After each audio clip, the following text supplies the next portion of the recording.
Você está com o Semanário Econômico.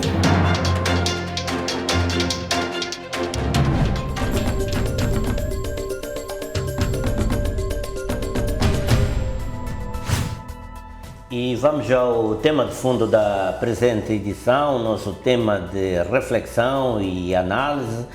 Conforme anunciamos, esta semana temos na agenda institucional a realização da 21ª edição da CASP, este evento que é uma referência na agenda institucional do cenário econômico e empresarial do país. É sempre um momento de pausa e análise sobre aquilo que configura neste momento o ambiente de negócios, o clima de investimentos no nosso país. Daí que damos esta especial atenção a este evento, a despeito das incidências programáticas particulares desta 21ª edição da CASP. Vamos olhar para os aspectos estratégicos e de simbolismo à volta da realização destes encontros anuais envolvendo o governo ao mais alto nível e também o setor privado no seu mais alto nível e toda a comunidade empresarial no geral. Eu tenho comigo o Dr. Virgílio Tamela, ele que é um especialista em desenvolvimento empresarial, cadeias de valor, conteúdo local, entre outras temáticas à volta da conjuntura do desenvolvimento empresarial, do clima de investimentos em Moçambique. É com ele que vamos, neste caso, refletir sobre esta 21ª edição da CASP. Na verdade, não vamos refletir sobre a 21ª, vamos refletir sobre a CASP no seu todo. Virgílio, também muito obrigado, bem-vindo, boa noite. Mais uma vez aqui no Semanário Econômico. Estava aqui a colocar em perspectiva os nossos telespectadores relativamente àquilo que vamos conversar já de seguida e muito rapidamente indo às questões, a primeira das quais gostaria de colher a sua sensibilidade, opinião e análise relativamente ao significado que atribui à realização destes encontros anuais ao mais alto nível entre o governo e o setor privado. Conforme me referia, são 2 décadas, é muito tempo em que o governo e o setor privado, pode ser que hajam mais 2 décadas, logo se verá se justifica ou não, mas a minha questão central é: qual é o significado do seu ponto de vista relativamente a este evento e se o mesmo serve para fazer uma checklist do relacionamento entre o governo e o setor privado, ou consegue lhe atribuir um significado um pouco mais objetivo e consequente a estes encontros? Bem, boa noite e obrigado pelo convite. Bem, é um momento importante porque o diálogo é algo contínuo, não termina. Sim, são 2 décadas. O que penso que devemos fazer é fazer alguma medição daquilo que foram os impactos desde lá para cá. Portanto, 21 anos, o que é que nós atingimos? Olhando para uma avaliação breve, o último 2025, o grande objetivo é o crescimento e estabilidade econômica. Eu diria que 2025, onde é que o Moçambique posicionou-se em termos de crescimento do PIB? Nós estivemos entre os melhores em termos de crescimento econômico em África. Já estivemos melhor. E outros países que também tiveram esse grande crescimento estiveram no mesmo contexto, não é? Global, neste caso. Então, a pergunta é: o que é que nós faríamos melhor? Olhando para os países que cresceram mais, temos o Sudão do Sul, temos a Líbia, temos o Senegal e temos o Ruanda, entre outros países. Será que eles usam estes instrumentos de diálogo que nós estamos a usar e como é que eles aplicam, se usam? E quais são as melhorias que temos de trazer? Mas, em todo o caso, criou-se uma cultura de diálogo que é muito bom, ele deve continuar. Criou-se também um hábito, não é? Já não é difícil marcar o encontro, tornou-se parte, basicamente, da governação. Então, isso é muito bom. É um palco muito importante onde governantes e empresários criam um espaço, não é? Agendam um diálogo para alinhamento. Portanto, isto é um ganho. O que nós temos que olhar é quais são os detalhes, né? Quais são os ganhos reais desta interação. Mas, do seu ponto de vista, pegando mesmo nessa deixa, que ganhos concretos é que consegue apontar para o ambiente de negócios após estas 2 décadas de realização sucessiva e contínua, regular, destas conferências anuais do setor privado? Bem, temos que reconhecer que viemos de um historial em que talvez não se percebia que este diálogo tinha que acontecer. Então, com muita insistência, ele foi acontecendo e tornou-se cultura. Mas eu penso que o maior ganho eu penso que o ambiente, em termos de legislação estruturante, há algumas melhorias. Temos uma lei de investimentos que foi aprovada recentemente, há poucos anos. Temos muito recentemente a lei de conteúdo local e temos alguns instrumentos de monitoria desta parceria que vão acontecer. Portanto, esses são ganhos em termos documentais. O que é que nós conseguimos negociar em termos de conteúdo documental do ambiente econômico. Eu penso que são... Quer dizer, quando refere a documental, quer dizer que estamos no plano mais teórico. Sim. Qual é a dificuldade que vê? O que é preciso para que este plano teórico transite para a razão prática das coisas, com impactos visíveis e tangíveis no ambiente de negócio, na atividade empresarial, no desenvolvimento das empresas, sobretudo as pequenas e médias empresas, me parece serem as mais impactadas pelos constrangimentos que possam existir no clima de negócio em Moçambique? Bem, eu penso que primeiro precisamos de ter o senso de urgência. Não podem esses instrumentos aprovados ficarmos descansados, porque eles têm que ser implementados. E é preciso capacitar as instituições, tanto do Estado, do próprio governo, também as próprias empresas se capacitarem para uma rápida implementação. Estamos num ambiente competitivo global, temos que reconhecer isto.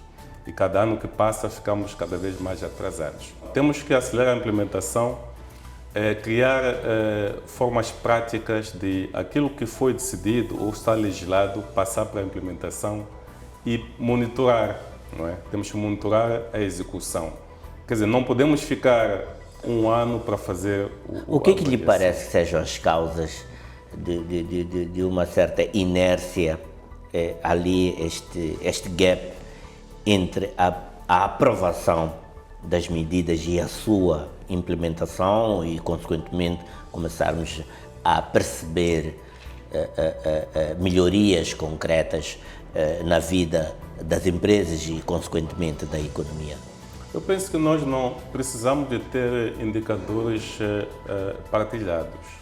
Por um lado, o empresário quer um ambiente favorável, por outro lado, nós queremos receitas. Então, isso são objetivos partilhados. Então, até que nós percebamos que a empregabilidade, por exemplo, que é também trazida como contribuinte pelo empresário, pelo privado, e a estabilidade social é o mesmo indicador, não é? Não se trata de uma parte a insistir em algo, mas é algo que todos nós, ambas as partes partilham. Então, temos que ter esses indicadores partilhados e haver interesse de ambas as partes na agenda progredir. A capacidade também de implementar algo é complexa. Nós nem sempre aquilo que se decide há uma ideia clara de como implementar. Então é preciso criar equipas conjuntas que partilham um interesse comum, partilham também a questão da urgência na implementação. Conjuntas, governo e setor privado. Sim, são instituições mais pragmáticas, mais técnicas, que se reúnem e ficam os decisores, os seus ministros, os empresários, estou a falar de gestores séniores, como facilitadores. Eles são os patronos dos conceitos, das ideias, mas a equipa trabalha e consulta quando houver entraves. Se nós continuarmos com uma metodologia em que o próprio fórum reuniu no CASP é o mesmo que depois faz concertações, há aqui uma inércia porque as agendas realmente são complexas. Pois, queria acolher a sua análise relativamente à percepção que existe sobre a persistência de constrangimentos no domínio da burocracia, da fiscalidade e nos aspectos até do financiamento, não é? Apesar destes encontros anuais, para si, como é que se explica a magnitude destes constrangimentos persistentes após mais de 2 décadas de realização da CASP? Bem, talvez falta de nós empresários uma descrição ou quantificação do problema. Porque se apresenta um problema a um ministério, digamos, seja ele da economia, da indústria, assim, de uma forma um bocado vaga, perde-se algum tempo para quem recebe o problema, para perceber o problema, até quantificar os impactos. Então, se apresentarmos um problema já com algum estudo, alguma medição, é mais fácil discutir os detalhes e passar-se para a implementação. E também aconselhar formas de resolver o problema, porque não podemos ficar de um lado a lançar o problema e esperamos que a outra parte receba o problema, quantifique o problema, comece a imaginar como é que ele vai resolver. Então, temos que basicamente descrevemos o problema, quantificamos o problema e propomos soluções e entramos mesmo nessas instituições e descrevemos os desafios que eles têm. Assim, talvez já saia uma solução mais pragmática e só se discute detalhes. Quer dizer, o aperfeiçoamento dos aspectos de monitoria entre CASP a CASP, não é? Exatamente. Nós tínhamos que ir à próxima sessão avaliando o que foi implementado com sucesso. Mas há referências a matrizes que são apresentadas nessa CASP? Sim, mas persistem os problemas. Por exemplo, um dos problemas é o problema do desembolso do IVA. Qual é o problema realmente? Não é? Temos problema de financiamento, a taxa de juros. Qual é o problema realmente? Será que as pessoas, os decisores, estão lá presentes, preparados para dar a explicação daquilo que é possível? Não é? Temos o problema, por exemplo, da ligação à Estrada Nacional número 1. É um constrangimento econômico. Até que ponto estamos a resolver estes problemas? Como é que nós queremos fazer, por exemplo, o conteúdo local, que é a ligação entre o que se produz no país e os mercados nacionais? Como é que queremos motivar este objetivo, acelerar este objetivo, mas por outro lado a estrada não ajuda, não é? A estrada continua em reparação já há muito tempo. Então, e por outro lado temos a política de conteúdo local, não é? Ela não tem que estar ligada simplesmente aos megaprojetos. O conteúdo local é tudo o que nós fazemos, não é? A nível nacional. Pequenas e médias empresas, as empresas que estão ao longo da estrada, a produção ao longo da estrada, como é que ela chega aos centros de consumo? Então, é preciso que nós partamos para uma base muito mais pragmática do problema, as soluções e aqueles problemas mais graves, como aqueles que eu mencionei. Eu penso que eles merecem talvez uma conferência própria só para lidar com essas questões, porque elas acabam ficando escondidos entre vários pontos pendentes. Sim. Deveria haver mais pontos de controlo entre uma e outra conferência.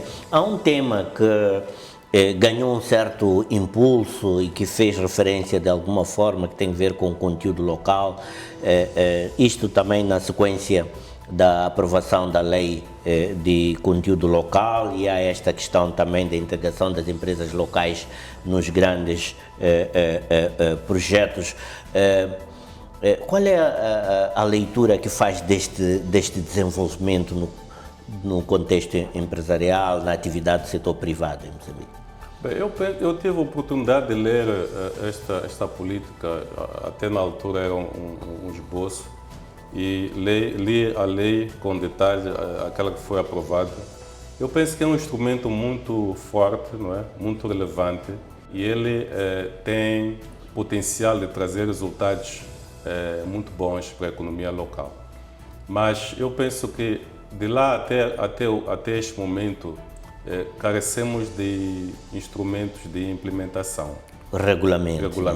Regulamento, mas até a própria percepção do que esta lei contém por parte de empresários, pequenos, PMEs, até por parte das grandes empresas, porque elas também precisam de se estruturar para poder ter uma implementação de sucesso.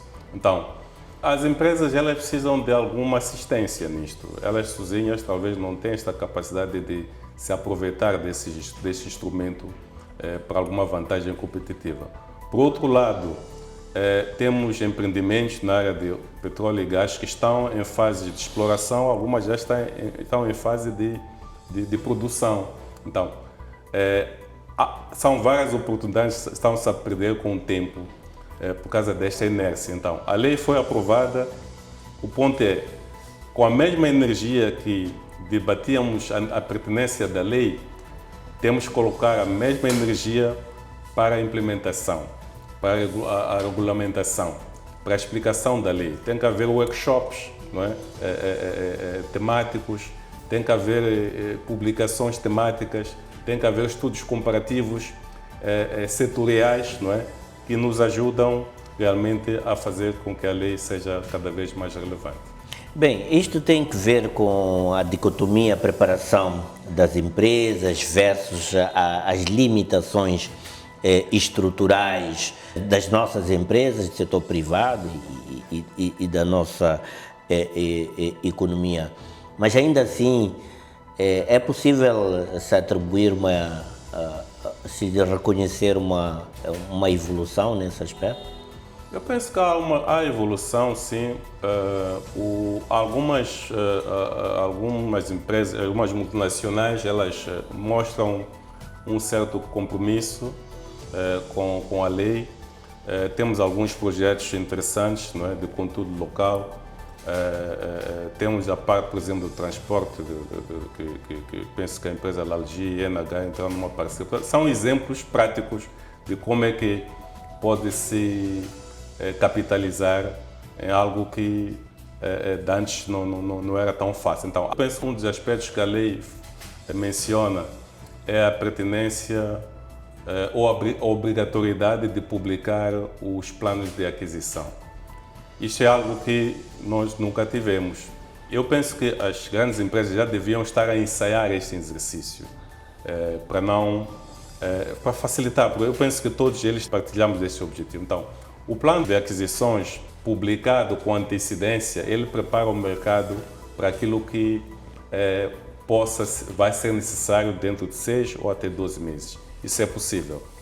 É possível também esses planos, eles, por exemplo, levados a uma CASP, não é? Apresentam-se esses planos e são consolidados, porque imaginemos que a empresa X em Pemba vai precisar de transporte e vai desembolsar um valor mais ou menos de $2 milhões, e uma empresa em Nampula ou em Tete também vai ter no mesmo setor a mesma necessidade.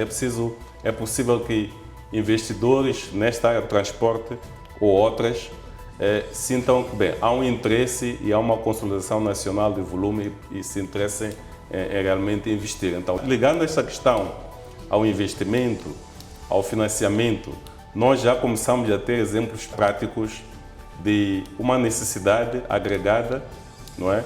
E um financiamento e um projeto de financiamento. Muito bem. Havia aqui também questões que tinham que ver com o que eu poderia referir como sendo uma evolução estratégica da CAS para que possa captar e atender de forma mais proficiente e eficiente aquilo que são as demandas do ambiente de negócios.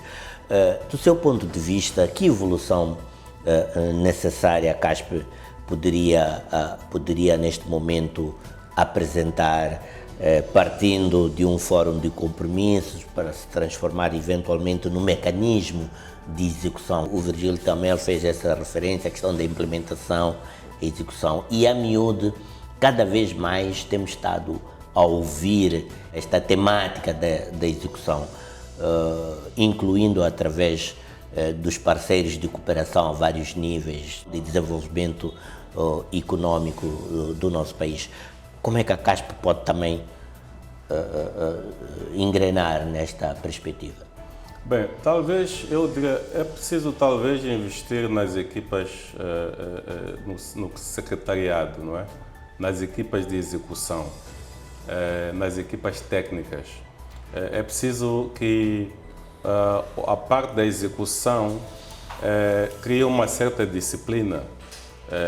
Em inglês tem aquele conceito PDCA, é o Plan Do Check Review. Portanto, tem que se repetir esta matriz para que quando nós vamos à próxima reunião anual, essas equipas realmente mostrem resultados, ou até antes, consultem os seus patronos, não é? Estou a falar de ministros, estou a falar de gestores séniores, para que as dificuldades sejam resolvidas antes até de chegarmos à reunião de revisão. Não pode ser esta reunião até de início de conversa. Tem que ser nós temos que fortalecer a parte da revisão, revisão, monitoria. É preciso também que, olhando para exemplos de outros países que passaram por estas necessidades de aceleração econômica, o governo tinha um setor que era patrono desta iniciativa. Portanto, estamos a falar da economia não privada, mas de economia no seu todo. Quais são os setores chaves? Quais são os setores prioritários? Não é possível nós irmos a uma reunião para endereçarmos turismo, agricultura, entre outras vertentes. Portanto, fica uma reunião muito longa, muito difícil e uma agenda muito mais complexa. Portanto, temos que nos focar em setores chaves, e estes setores chaves precisam de investimento, precisam de financiamento e precisam de políticas. Estamos a falar da industrialização, mas vamos industrializar em que áreas exatamente? Qual é a nossa vantagem competitiva como país? É na mão de obra? É na energia? Não é? É nas vias de acesso? Quais são as áreas que nós não estamos em vantagem? E começamos a reduzir aquilo que é o nosso esforço, porque para ter resultados realmente vai levar mais tempo e mais esforço. Virgílio, também muito obrigado. Fica por aqui esta nossa análise. Queria lhe agradecer sinceramente a contribuição que prestou no sentido de vermos o contexto geral e o simbolismo à volta da realização desta Conferência Anual do Setor Privado. Tivemos a 21ª, mas tivemos a analisar todo um escopo destas conferências, e até uma próxima oportunidade. Muito obrigado. Ficamos assim relativamente a este tema de fundo, numa altura em que o Semanário Econômico também entra para os seus momentos mais conclusivos. Então, logo após o curto intervalo que vamos observar, retomaremos para vermos então aquilo que foram as incidências da presente edição, e por aí então darmos por concluído o presente Semanário Econômico. Você está com o Semanário Econômico.